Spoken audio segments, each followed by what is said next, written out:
Yeah. All right, so I was gonna. Readers. Well, I watched the Great Deception, and the guy was talking about. Remember, Yeshua said there will be other messiahs or other people who claim to be messiahs. Do not be deceived. That's the Great Deception. I don't remember what verse it is. I should, but I don't. I think it's in Matthew, and Probably. yeah, I'll make a great scholar. I can remember nothing of that. So so anyway, but he said, look, there will be people who come out and say they're the Messiah, and right now that is the Christ consciousness that is super popular, and it's saying don't look at Yeshua, think Christ consciousness. And it's better. Like it's good. It's good stuff. It's all good stuff. There's nothing, it's not like Christ consciousness, murder babies. No, it's Christ consciousness, help your neighbor. And but it's like if you dig a little deeper, you don't go to get this from Yeshua, you get it from Sophia. It's big into the new age, so it sounds like Christianity, it sounds like belief, and it says we're going to save the world. We're going to bring back an era of prosperity and truth and beauty and compassion Right. and success and health.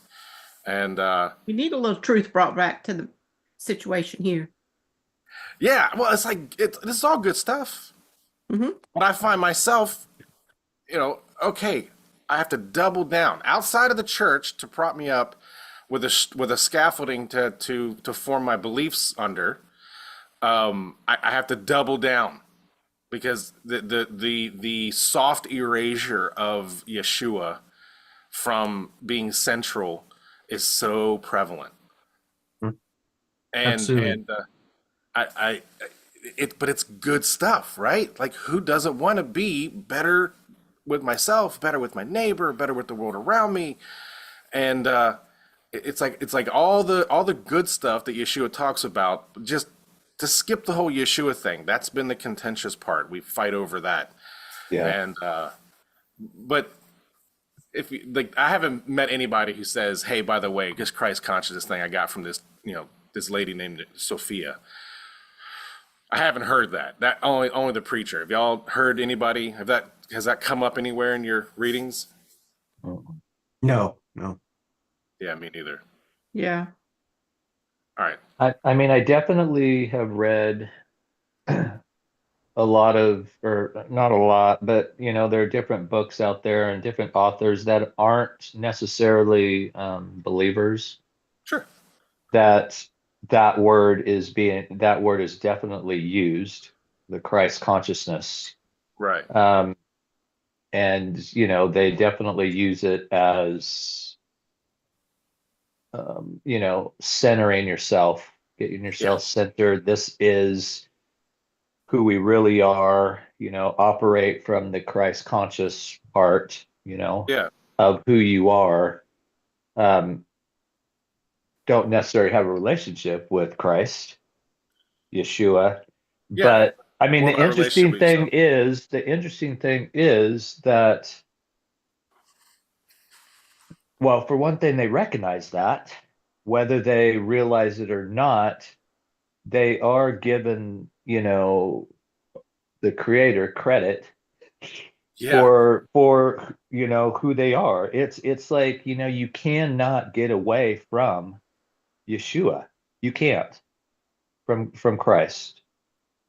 He's your create. He is, that's what I call the big C, or when I go into the frequencies, that is the Yeah. center point. That is the, I mean, if you would go on a keyboard, on the piano, that's the middle C. I mean, it is like, Christ is the starting point of everything, of who you are, whether you recognize him or not, and your belief system is not, you you can't deny. That's the thing. Right now there's, I mean, we got subconscious and Christ conscious and all the what, but it's just like, you know what? It comes down to your creator and your relationship with Christ. Yeah. Especially for us, we recognize that, Yeah, I mean, I could safely say that's our perspective. That's our, Yes, yes, obviously that would be where the separation would occur with a lot yeah, of the Christ consciousness speakers is, hmm yeah, it's Christ consciousness, but that Yeshua guy, that's not the focus. That's not important. right, It's Right. They relegated him down into the prophets, a great prophet, a great. yes, It's yes, yeah, someone else that came along and gave us a new way of giving language to the same old process. yeah. But it's Right. the It's new good in us. trappings, new clothes. Yeah, the Christ conscious is the good in you. It's who you. So they recognize that there still is a good and evil, but the Christ part of you, the Christ consciousness, is the good in you, is yeah, who you are, is that's you know that's where we want to live out of. Not in a relationship aspect. I mean, that's No. but in No, because it's a it's it a it's a replacement, plug and play. It's yeah, okay, well, maybe it's not Christ consciousness, maybe it's a Buddha consciousness. It's all the same thing to yeah, them. It's yeah, it's just another label. You want to describe it this way, well, you can describe it this way. It's very universalistic in its mindset. yeah, It's we mhm, we it's the idea we can go look at every religion and we can find this consciousness, and we're gonna bring unity upon that idea.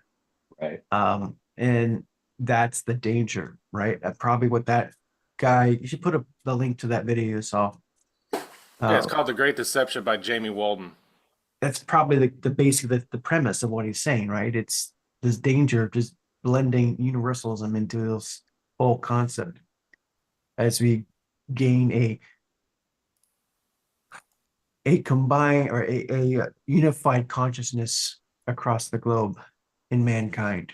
Um, and it sounds good, and it's got some great principles and practices, but you're right, it erases the divinity of Christ and his real purpose, Yeah, which was to bring salvation, an off ramp to the ultimate destruction of mankind because of corruption. yeah. Right. Mhm. To bridge the gap between a God of holiness, no, holiness itself. Right. To restore the connection to our Yeah, creator. Yeah, yeah, yep, and it's yep, wild. It's not subservient. It's not grovel. It's not sacrifice. It implies, obviously, he implies there will be some sacrifices, but not because you chose me, but because the world opposes me. Right? The sacrifice doesn't come because you chose me. right. The sacrifice comes because the world is set up to oppose me. So there will be sacrifice there. It's not, and this guy was talking about Jamie Walden. He was saying that a lot of the major religions are cool with Jesus.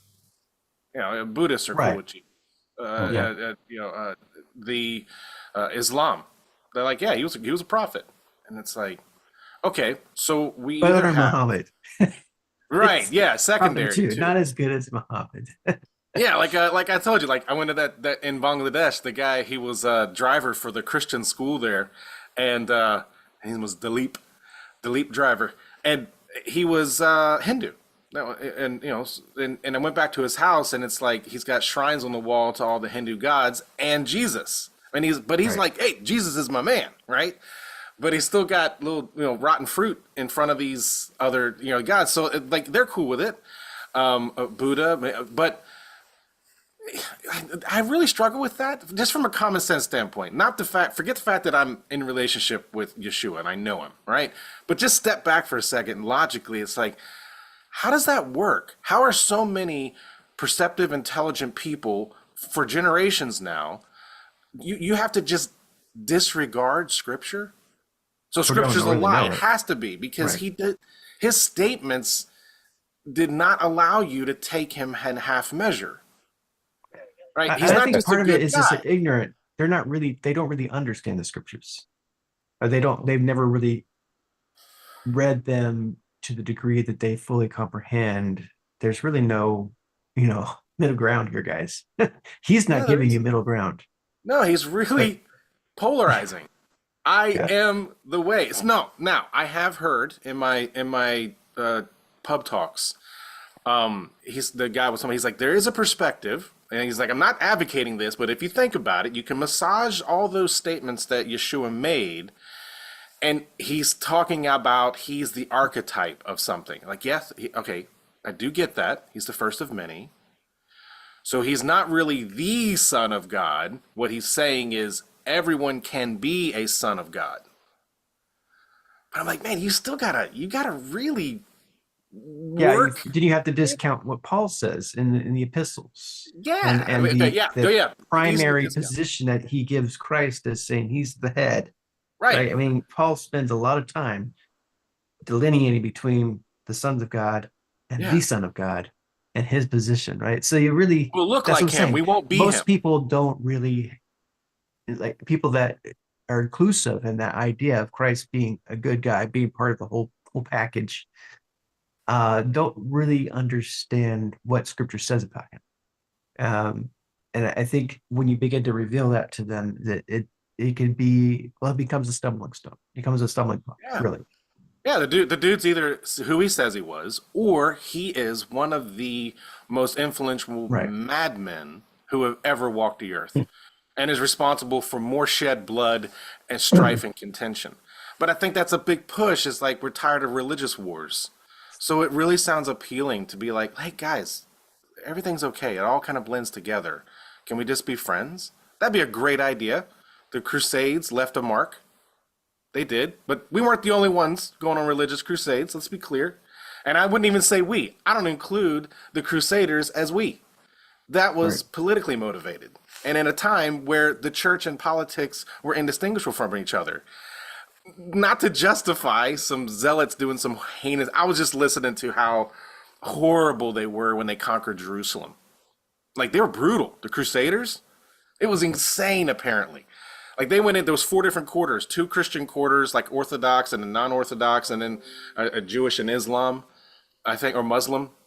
And they went into the Muslim quarters and they started slaughtering people, like just people on the street. And then they went in and the Muslims said, "We'll go to the mosque and we'll pray." And they huddled in, and the Crusaders went in and they slaughtered them all, mopped out the mosque, took the crescent moon off the top, popped a cross on, was like instant church. In the Jewish quarters, they weren't even that nice. When the Jewish people went into the synagogues, they burnt the synagogues down with them inside of it. Then they went to the Christian Orthodox side, who had just watched like half the city get murdered, and they're like, "You're gonna join with us, right?" And they're like, "Heck no!" And so they grabbed the priests and they said, "We're just gonna start murdering." So we're going to start with the deacons, we start with the lower end or whatever, and we're just going to go up until they're all gone. And when you going to? And they're like, okay, we'll do it your way. And they said, look, the Orthodox stuff you were doing, that it's done. We're not doing that anymore. And like that's how they did it. So man, yeah, that leaves a mark. That's a stain because they did it under the banner of the cross. And so I kind of get the idea of wanting to soften the edges of that, and it's appealing to we're as a culture planet wide, we're weary of people killing each other over ideas. Let's stop this, please. Let's just fight for resources. We can at least grasp that. What is it? Every war is a resource war. So the Crusades was a resource war, and to call it anything other than that is, I think, I don't know. But I get it. But I find myself having to double down. Like, no, it is about a man who was also God, the Son of God. Like he is everything he said he is. And so I don't have a religion. I'm a zealot for this Yeshua and his Father. Well, And it feels my weird to take father. that stand. I'm Well, a zealot for this guy. without him, we would have no door to be a son.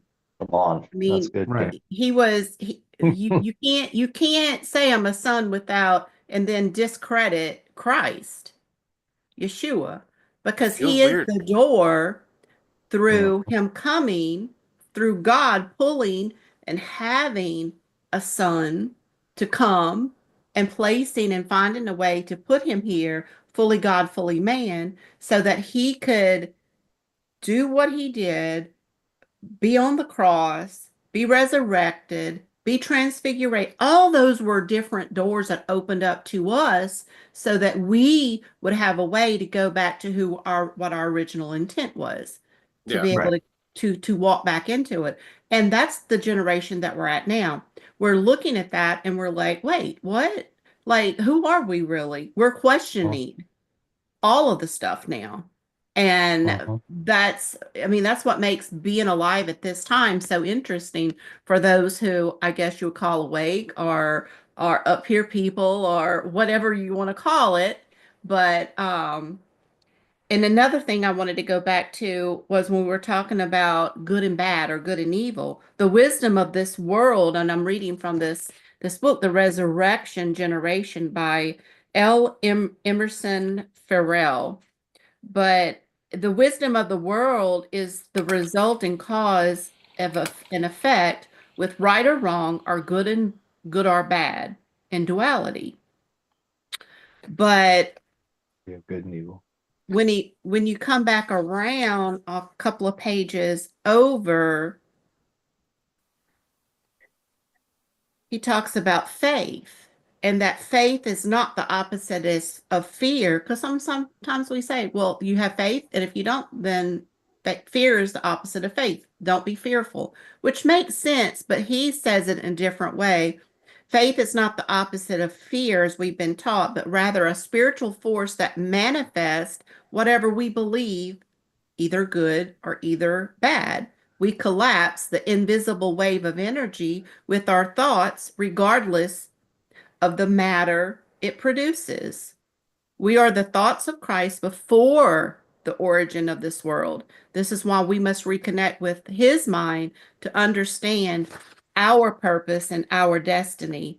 And then he reads Mark 11:24. That's why I tell you to have faith that you have already received whatever you pray, and it will be yours. And then he describes it as the person seeing the outcome before it manifests in the physical realm. And he was taught to pray and wait for the physical manifestation of his requests. But that way of thinking is a result of believing that we're incomplete and it requires something from the outside to satisfy our needs. But he said his prayer life and the results changed dramatically after he learned to unite his heart and mind with that prayer request, with the petition that he was bringing before the Lord. So he said, we must rejoice immediately after asking God for something because that is faith. The power of faith is seeing it and rejoicing because you know your prayer is answered. And if we remain steadfast and we don't doubt, the manifestation in the physical will occur. So I like that because I'd already been trying to practice that in my life. When I'm praying for something, I go before the Lord, but then I don't keep begging for it. Well, he didn't hear me and he didn't answer, so I got to do it again. I try to step into that, seeing and feeling and knowing what it's like because it's answered. Mhm. Hmm. And you keep doing that until it manifests. But you're operating from the spiritual that it's already happened and you can see it and you can feel it and you can step into it while it is manifesting here. You're creating because of your faith. God is doing it in his timing, in his way, and you keep the faith because God's faith, he's always faithful. And if you either believe it or you don't, that he said you already have what you've asked for. It's inside of you. Everything that we need pertaining to life and godliness, all of the things, because we were in him Yeah. and resurrected in him, and all of the power and everything is already in us. But that's what we have forgotten or been reprogrammed to believe is not truth. Yeah, and it probably gets a little confusing when you're asking for something that intersects someone else's dimensional reality. So it's like, yeah, you have everything you need I have everything I need for my dimensional reality. But if something I'm looking at is dependent on your dimensional reality, it's not that it's outside of Yahweh's hands, but he's not going to violate your belief right? structure to deal, to get what I want. And I don't know that that's a lot of wisdom to tell the But this difference. this is this is Christ consciousness. This is exactly what, The mind of Christ. yeah. Yeah. Because when you've been born again, when you've believed in him, you become a new creature. You become the mind of Christ. You become, that is your goal, is to look like him, to think like him, to become him, to be he is your brother, to have that resemblance of your brother, which is your new inheritance, is your new DNA Yes. that we are to take on and go back to our true identity and purpose of who we were and what our original intent was and is. Yeah. And All right, that's so how we that's should that's live, is the Christ consciousness in us. yeah, That's the true Christ consciousness. That's the truth. right. It's all in relationship with the creator, with the one who created us, with everything that Yeshua paid for, with everything that, he died for. But that's not how they, you know, But the language is so similar. I I mean, know. dude, so I'm listening That's to this guy, and he's pointing it out, and he's like, it's out there, and he partnered with, or put together, not partnered, he put together this, like, the Christ consciousness combined with technology. There is technology that can give you euphoria. Now we know drugs are there that can give you euphoria and can change your mind and make you susceptible to suggestion. But he's like, there's technology, there's frequencies that they can use that exist to give you a good feeling. Yep. And he said he mentioned something very interesting. He's like, the false messiahs that will give you a personal experience that cannot be denied. That was really Mhm. key. That was interesting. He spent a lot of time talking about that. It's like if there was this Marine who was over in Afghanistan or something, and he had this spiritual encounter. And this is a Marine. Like, this is a guy who you would expect to have pragmatic language and be down to earth. At least depending on what kind of Marines you've met. But that's the implication. And he's like, no, I met a woman, a female entity, and he's big. He was this guy. Jamie was like, God's masculine, and I'm like, okay, let's just shelve that for a minute. But I'm tracking with you. And he's like, he met this female entity. Now the thing is, he said, I felt something that I can't. It's never left me. And so for that guy, he had an experience that none of us, through any reason, can Mhm. deny. And I know this. He said, yeah, that's when you met Yeshua, the real one. Well, you got that. Like, there's no one can convince me that the person I talk to is not real. No one. Right. That's mine. And he said that's the earmarks of what you'll see in these false messiahs, is that the opposition, the principality of the world system itself, has the ability to give you an experience that cannot be denied. But do we know if he met the Holy Spirit? We don't know. We don't know We exactly. don't know. That's what Yeah, we I'm don't saying. know. Yeah, That's The the point guy of, who, see, I think that's the reason, is that I can't tell you what you experienced is real or not, because I'm not in your skin. I'm not in your brain. I'm not correct. supposed to be in your skin or brain. I have my own experiences. The only thing I can tell people is you got to learn the genuine. I mean, how do you know what you've met or what you've experienced? Yeah, What is going to be your reality? What are you going to set as the standard, the guide, uh the rule or guide for what is true and what is false, right? What is the genuine? What is the false? How yeah. are you establishing that? And that's at the end of the day, that's what you have to go by. You don't have anything else to go by. And everybody's genuine standard is going to be different based on their experiences. Yeah. Um, Because this guy probably didn't need to meet the Father at that moment. He needed a mother to come alongside him in his experiences. Sure. And But for that, all I'm saying is, he's talking about these false messiahs. How do we know that that was a false messiah? How could we know that the person that he encountered wasn't the Holy Spirit? well, for me, the We're moment so you we're discredit Yeshua, that's the Is earmark. that what he was doing though? Uh, no, he just As was far as the not mentioning Marine. Yeshua at all. Like, there's no Yeshua in his worldview. There's no Jesus. There's no Christ. There's this the being, Marine you're talking about, the not Marine. The the Yeah. Marine. Well, not the and that's what the pastor. guy's point was. He's like, the great deception is a great deception. Like, it's a deception that guy will feel, and it seems to be so, for the rest of his life, genuine. Like, it's genuine. So he's saying the adversary knows humanity well enough to give them a Right, spiritual right, experience that they can't absolutely deny right. that is equal That's in in some aspect to a relationship with Christ.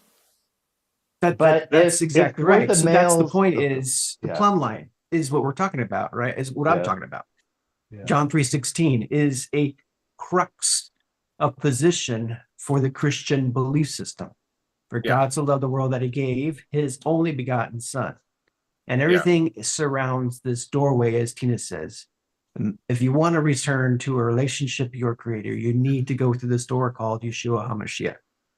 Sorry, guys, but this is the only way this faith works. yeah, It doesn't work in line with anything else. And the plumb line is, does it include an encounter and an engagement, a continual growth in relationship with the Son of God who leads you to your Father, your Creator? If it doesn't, then it's not the same thing. Take it or leave it, but that's what Christianity is at its core.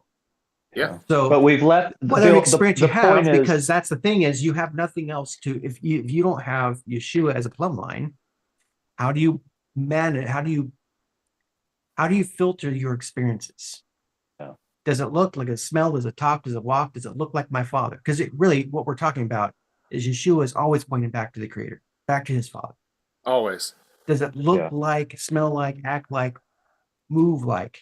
Does it feel and sense? Whatever your experience might be, does it establish a genuine character trait that we can call Yahweh, my father, our creator, or is it something else? What's your plumb line? Because there is multiple experiences out there, multiple religions, and how those things Yeah, and we genuine as in the Western culture experiences. have tried to separate and secularize everything and remove the spiritual experience, but that's not the reality of human history. Yep. It's replete with experiences and encounters of all kinds of beings and emotions and experiences. So it's not for me, it's not an issue of experience, it's an issue how does that match up to the character and nature of the one we were created in the image of? How are we being brought back into that? And We don't know the Christianity says the story only as way far as is his. Christ. And Yeah, Christ is the only person that walked on the face of the earth that gives us the best picture of his nature. When you Yeah, see me, you see the Father. So yeah, if you're being drawn back into that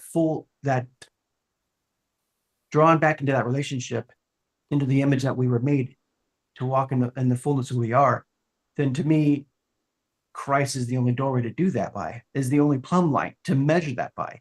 Every other yeah. encounter has to be plumbed, has to be lined up and compared to the encounter to this one.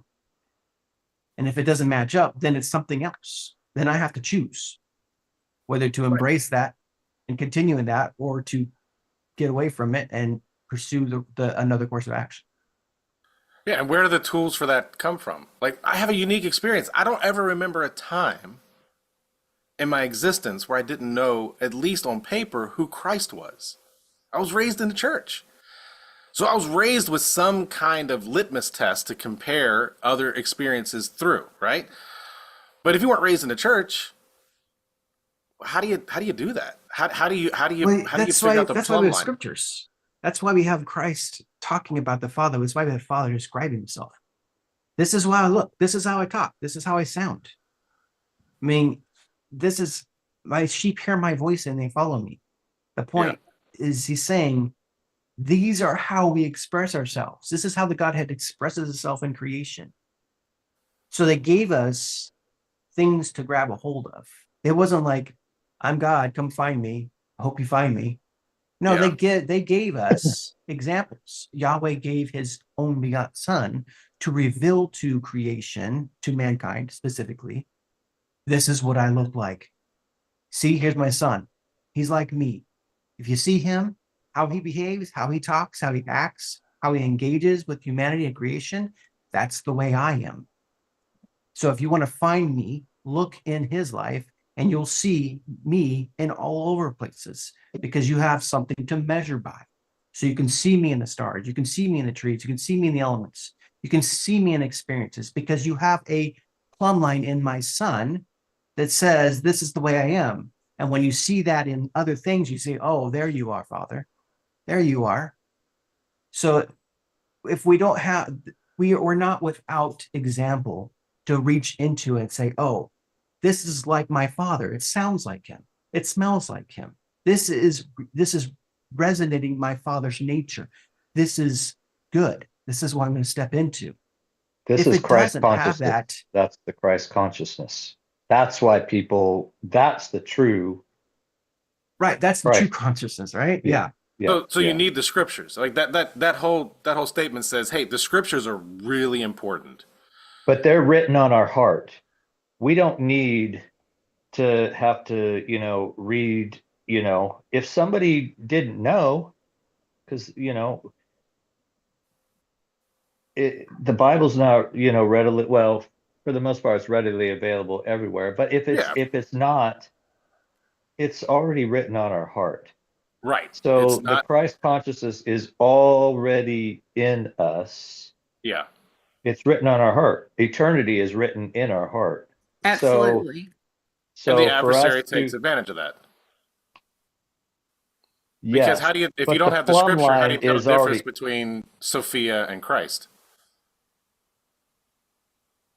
it's already in our heart. That's the working out. And that's what I was going to say about, Jeff, the Marine. It's just like, okay, we have an idea of who, our creator is. Um, the plumb line will always be there, and that's the thing. It's always going to be true.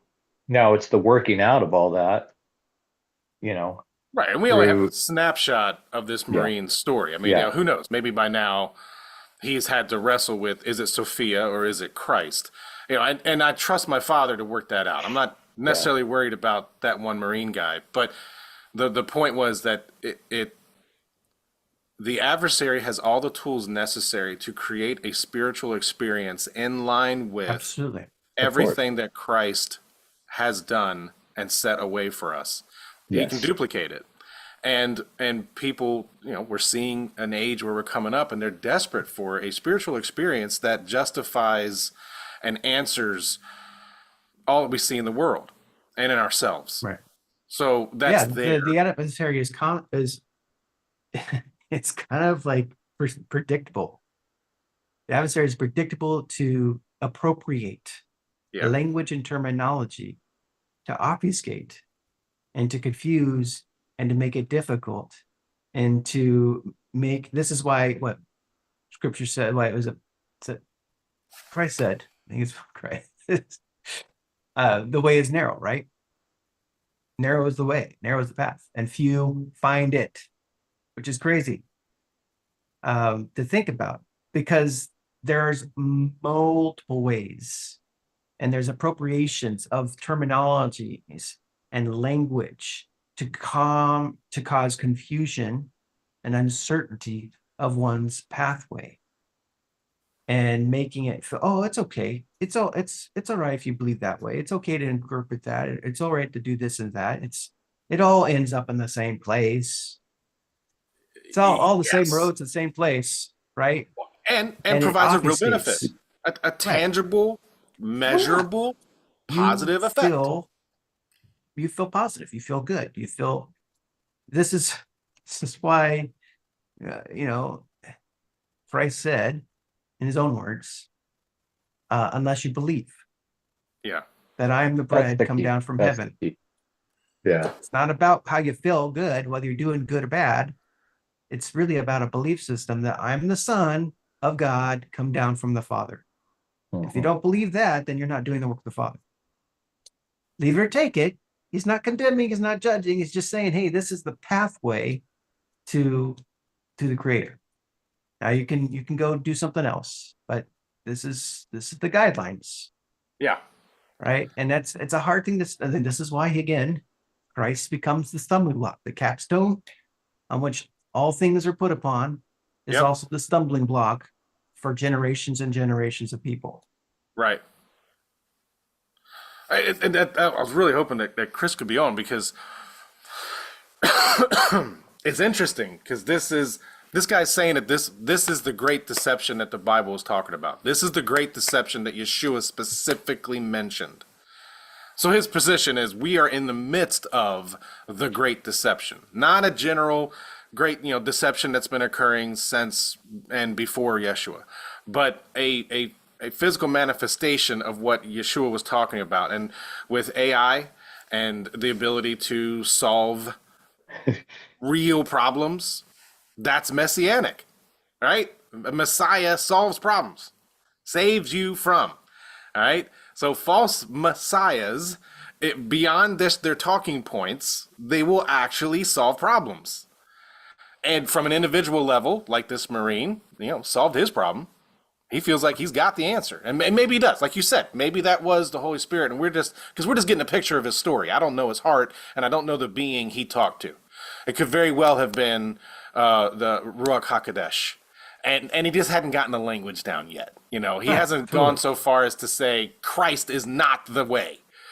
Sophia is the way. But apparently, at the bottom of some of this Christ consciousness language is a denial of Christ. Like that's part of the program because he was polarizing. Caused problems. He said some good stuff, but at the end, he's not the dude. This other being is. But I haven't run into that because the reason this hit me so hard is Christ consciousness is kind of a theme that is part of my de-churching. Right. Yeah, but it's not the Christ consciousness that this Jamie guy is Well, talking about. right. And let's talk about that for a minute because see, I think he's coming from, and I haven't watched the video, and so I can't Sure. really argue on this, but I get understand the premise, I think, from other sources of watching and hearing other people, is that this is a bad thing. And I would flip it upside down and say this is a good thing. Because what Hmm. is it doing? It's proofing the church. It's putting the church into a position where it has to face its own belief system and rediscover what its grounding is, Yep. rediscover what's Yep. true, and push through this birthing process into a greater place of maturity as Christ in the earth, as the body, as sons and daughters. It is a awakening of the church to step into a fullness of what she is supposed to be, what it's supposed to become, in light of the challenge of uh, of faith, a challenge of belief, and as the earth is awakening, as spiritualism is increasing in humanity, and it's becoming a coffee table dialogue and very Conversation. common, Yep. Yeah. it's actually even it can cause two things: those who are stagnant and don't really have a solidified relationship in Christ to go to hole up and to go more dogmatic, to become more religious, to be more isolated in their academic understanding of their connection with God, or to push aside the crusty old stale wineskin that they were born in and to break out into a new thing that they're intended to mature into, from glory to glory, increase to increase. This allows them to push through and travail through the unknown, the uncertainty, and to come out into a high place of enlightenment, of greater understanding of who they are in relation to their brother Yeshua HaMashiach, in relation to their father Yahweh, Elohim, and begin to walk into a new expanded understanding of revelation of their relationship with their family in heaven.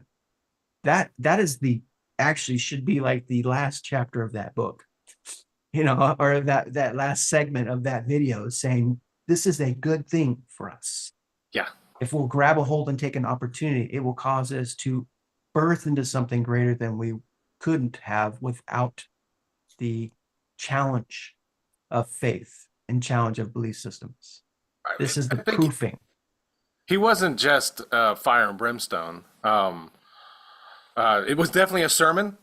I thought it would be more of a podcast, but it was definitely a sermon. And yeah, that he did point that out. It's like now is the time to be aware, more aware, to double down on your relationship with the Christ, not Christ consciousness. Because it's not necessarily bad. Like, that's the funky thing about this that I'm seeing. And we've had this conversation before on, here on ATS, that we could more easily partner with the New Age than we could with most church. Right? Right, right. Because the Christ consciousness is borrowing so heavily from truth that I can roll with that, and I don't have to be affected. Like, you're not my enemy. To be clear, the Christ consciousness is not my enemy. I can walk amongst you.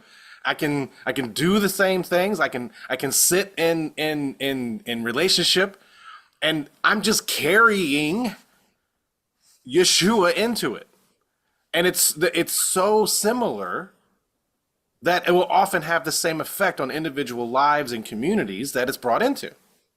People will stop fighting. They will be healthier. They will have peace. You can see prosperity even in the midst of poverty occur because it works.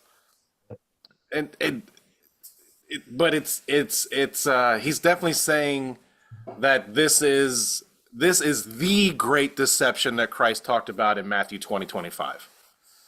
Yeah. The Jesus answered, "Watch out that no one deceives you, for many will come claiming I am the Messiah and will deceive everybody here." Yeah, okay, it was reading a transcript, but that's what he's talking about. He's like, this is occurring now.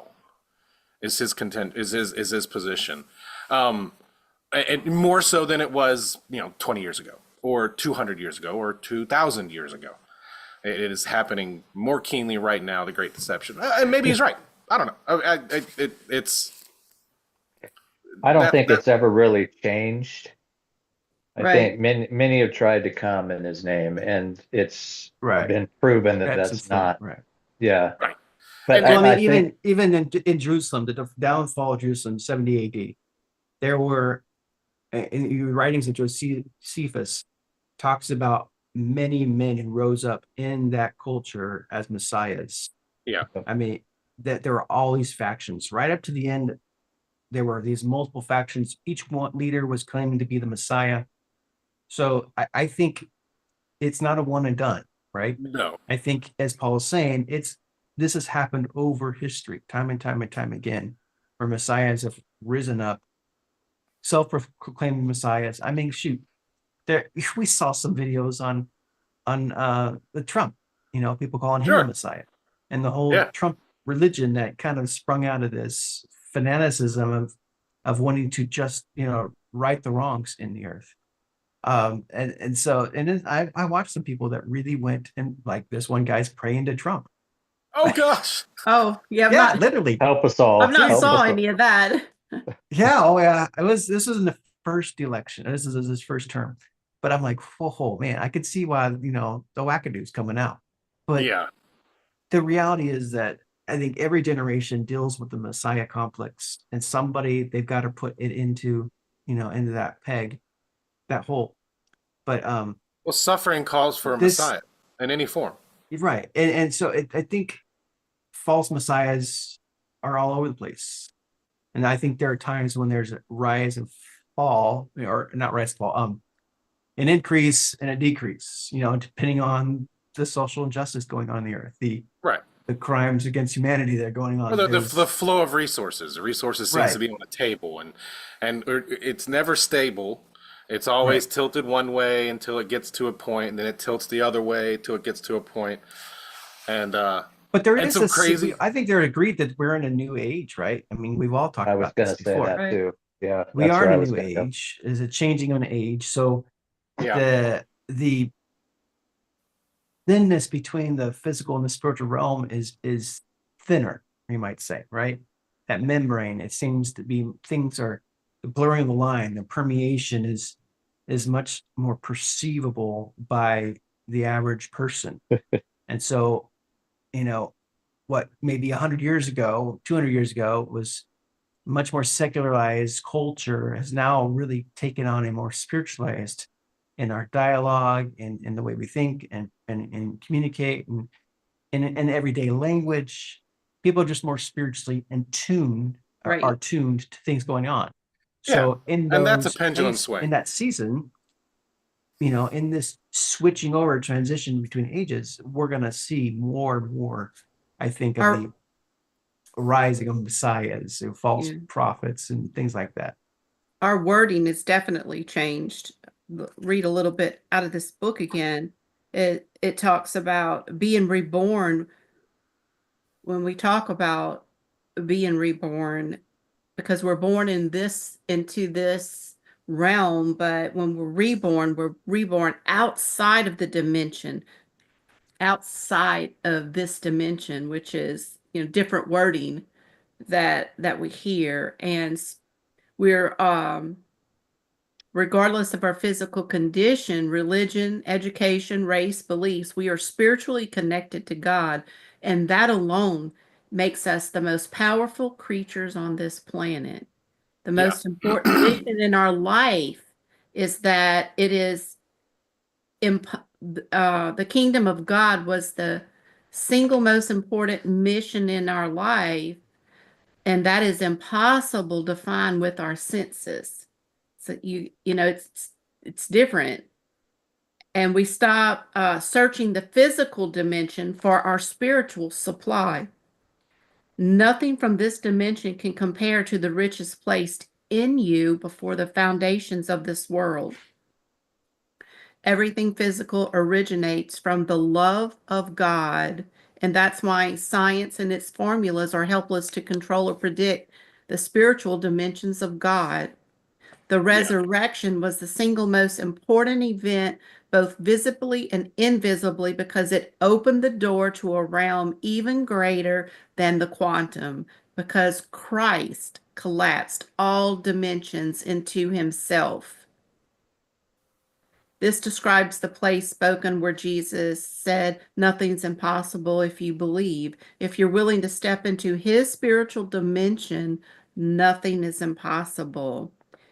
If you are resurrected in him, you must know that that you are, and everything you need is already inside of you. You are what you have been searching for. So I kind of all the yeah. That wording. doubles down.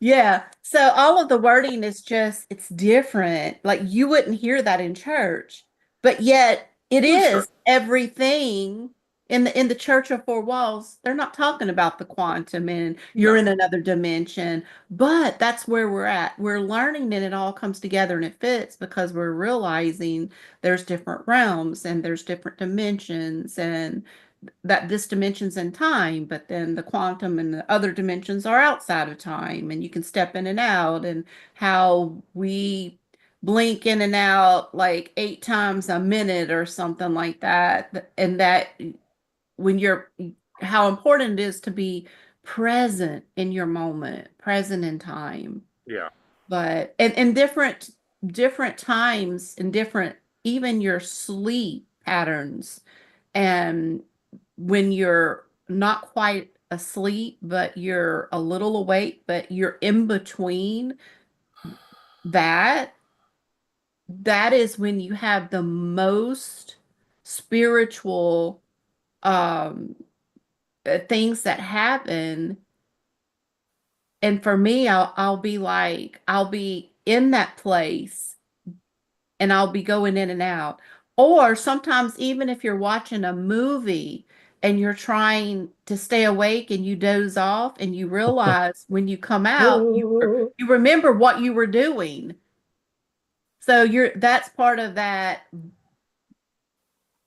blinking, going in and out type thing. So we're definitely in a different place than we were 10, 20 years ago. The language, the Yes, Absolutely. age, the everything is shifting and it's pendulum. starting to make more sense.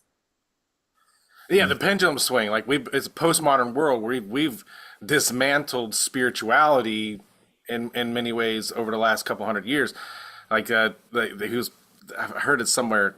It wasn't from this guy, but like there was a Jesus dissenter back, like not far after the crucifixion, and he was like uh, discrediting Yeshua, saying, "Well, he was from Egypt. His family were raised in Egypt. Everybody from Egypt is magicians." So he was tossing his miracles, which may be one of the reasons why he's like, "Show us a miracle," and he's like, I could, but that's not going to do it Mhm. because there's lots of people that can turn staffs into snakes. That you think you want that, but that's not. It's immaterial. And but the guy was like, it was so no one discredited the supernatural then. Like everyone was like, of course there's supernatural. In fact, of course this guy was a magician. He was from Egypt. All them suckers from Egypt are magicians. And yet now we're seeing a pendulum swing back where we tried to dismantle. If you can't measure it, it's not real. Well, now world culture, or at least in American culture, we're saying, hey, no, there's spirit here, and then Christ consciousness has a vacuum to fill quite easily. Like, yeah, there is. We've been waiting for you to look for this stuff. Let me show you something. You can't measure it. I mean, scientists are hitting the quantum realm and going, whoa, there must be a God. I think I'm seeing under his hem. That it's pushing scientists to say at least they can't explain. There seems to be something more than what Mhm. we can measure.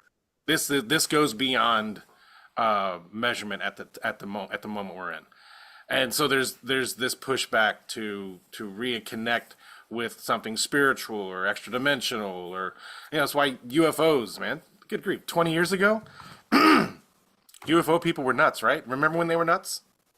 I remember they weren't in Senate meetings. I remember when people who said they were abducted were immediately discredited. Like, there is no proof that you could give. You could come up with a gray strap to your back. You're nuts and you're fake. And now we're like, oh, wait, there might. There might be something here. Let's talk about it in our Senate meetings and Congress and military and so yeah, there's that pendulum swing back, and I think that this guy is this warning of the dangers of that. It's like there is a Christ consciousness. Do not be deceived. Your anchor is Yeshua. That's it. Mhm. And how Yahweh works that out across the globe without ready access to scripture or somebody to teach. He deals with that. Like he's got that marine. I ain't worried about it. Right. But um, I don't know where I'm going with this. And the So angels good. too, how we're going back to really believing in angels and believing that they're around us and that some see them and some talk to them. And Right. in the biblical days, we know that they look so much, angels were all around all the time. They were encountering angels. They were also their angels that looked so much like them that they didn't know if that was them or their angel. So we have accounts of that. Yep. Also, I believe that um, we believe that they were able to move in and out of dimensions, in and out of realms, because Yeah. In and whether out I of was in sight. the spirit or out of the spirit, I do not know. Yeah. So you saw a lot of like time travel in that. If you open your eyes and quit trying to understand it with our senses, with our knowledge, with an analytical mind, and just step out, it's a very supernatural book. Yeah. Yeah, and he was mentioning too, like we're at an age where your the trust in your own senses is questionable. Um, you know, 100 years ago, I would have never heard this Marine story. I wouldn't know about it. I had no idea. You know, we communicate ideas so much more freely. There's not even a comparison. There's no, it's beyond comparison. Like the Right. Mhm. interconnectivity possibilities across the globe of all mankind at least since the flood. At least since the flood. You know, and for the last 11,600 years. Well, that'll probably cause some contention too. But I've been watching enough of this. You know, the pre-flood culture had something like this, and it messed them up. You know, and then Tower of Babel, and because Tower of Babel was post-flood, right? Mhm. Hmm. Yeah, post-flood. Yeah, so it was an attempt to return. You know, and which is like that's why I think Göbekli Tepe was buried, because it was a pathway back to something that people recognized was responsible for the destruction of most living people on the earth. You know, and now we're at an age where we can conceivably think as one, and so a Messiah could come in, solve problems, and get everybody on board, or at least enough of us to constitute a majority, and then good things happen. People, things get healed, and things get better. I mean, if you could create paradise on Earth, that's pretty compelling. Even Right. if it's just in one geolocation, that's compelling, and that's part of the great deception. Like it's good stuff, but without him, it's still a deception. So I find in myself, okay, I I'm an acolyte of Christ. I am I gotta double down on that. Like it really matters. Not that what you're doing isn't good. Like have good effect. Yeah, good and evil. I don't know. Good stuff. Yepers.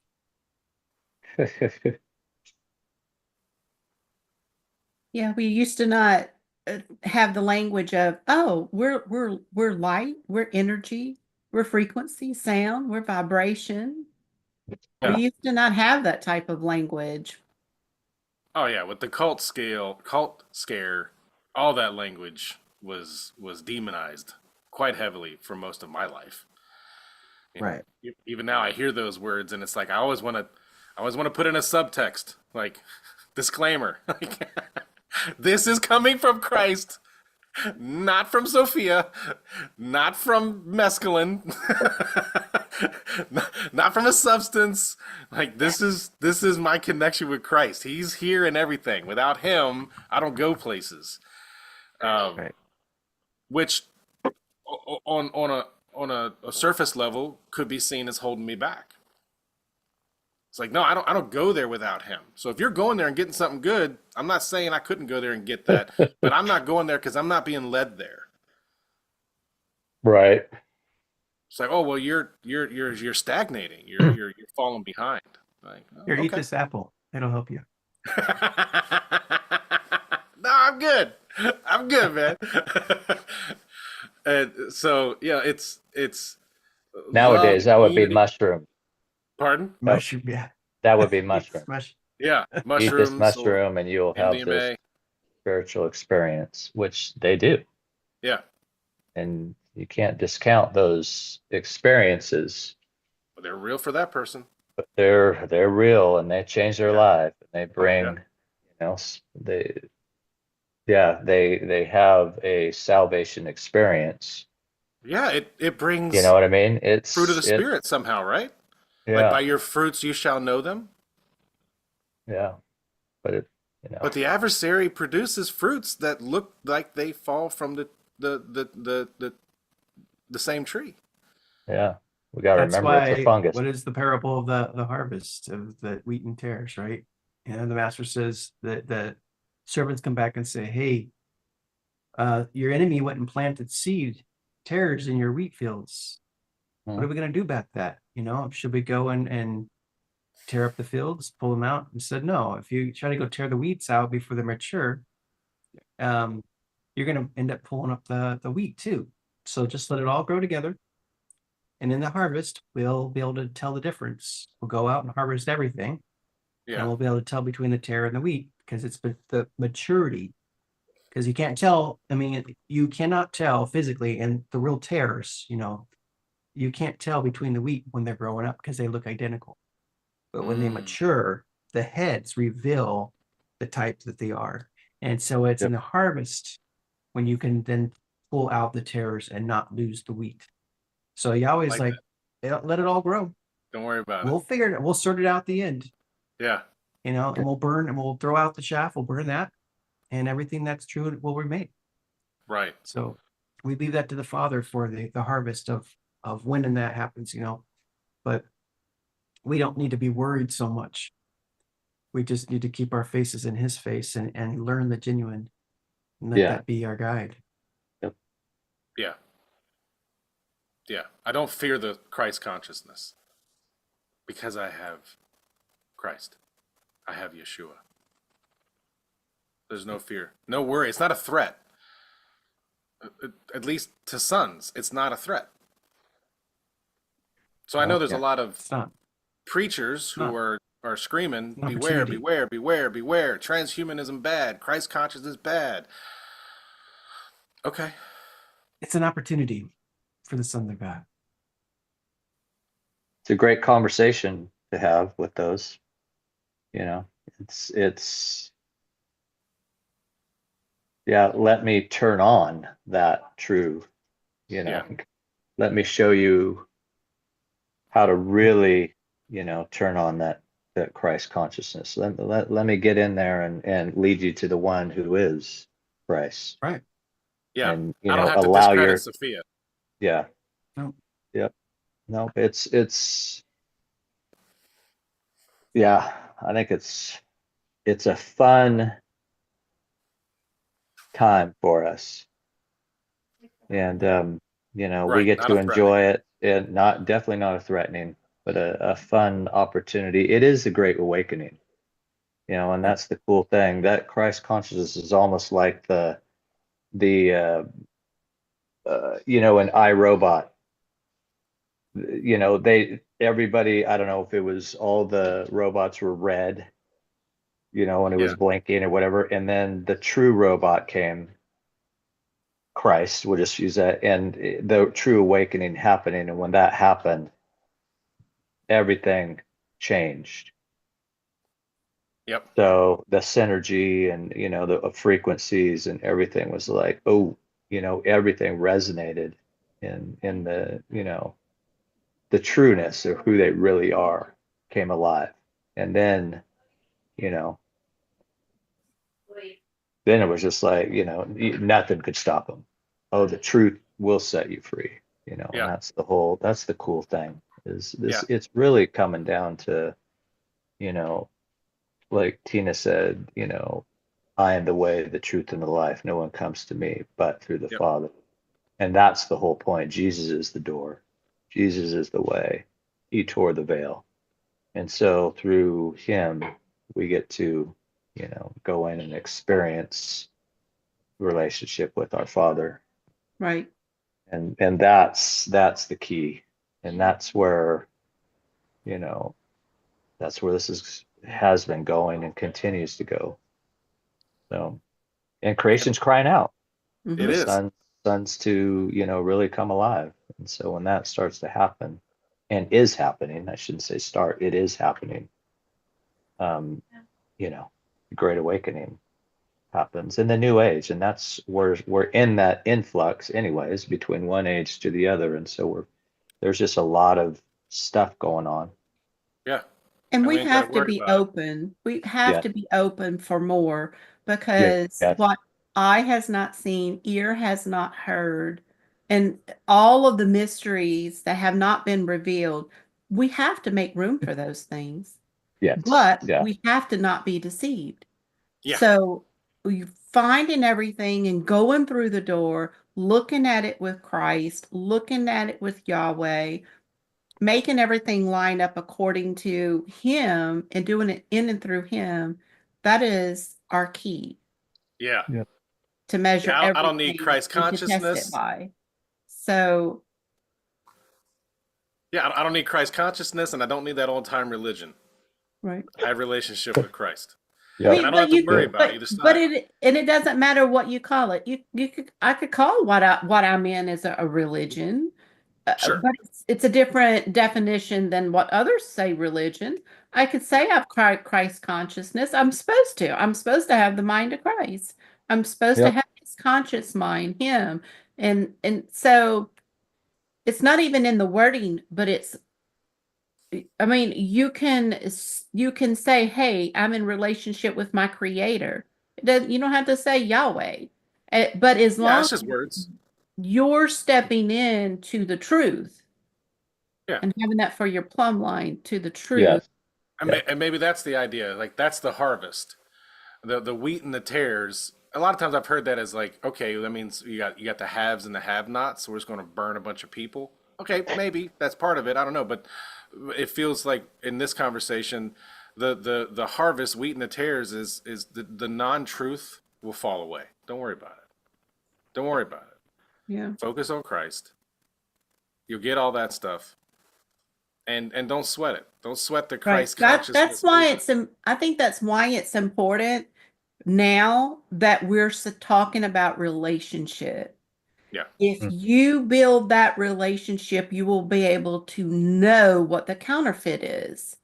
We don't have to Yep. study the counterfeit to know the real, like what we say in the physical in this dimension. We don't know. We are in relationship, and then we'll be able to know what the counterfeit is. yeah. Relationship has to come first in that dimension. Yep. You I can am the study the way, the counterfeit in truth. this dimension if you want to, but I don't even know why you couldn't study and make sure you know the opposite of that to know the real Right. Yeah, so Yeah. that the counterfeit is so obvious.